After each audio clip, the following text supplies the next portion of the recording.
Let's explore the different types of assets. There are three types of assets: assets, IT assets, and vehicles. The base assets list includes generalizable columns that are applicable to various asset classes. It can be used to store different types of assets, ranging from office furniture, chemicals to books. This list is suitable for cases where custom columns are not required, and using the basic asset columns is sufficient.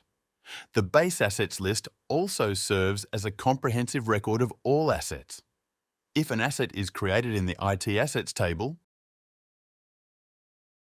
or the vehicles table, it will also be displayed in the base assets table. However, if an asset is created in the asset table, it will not appear in the IT assets table or the vehicles table.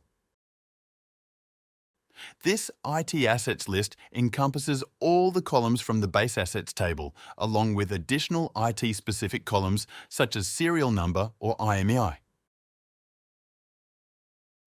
And finally, the vehicle assets list includes all the columns from the base assets table, along with additional columns specific to vehicles such as insurance details and VIN number.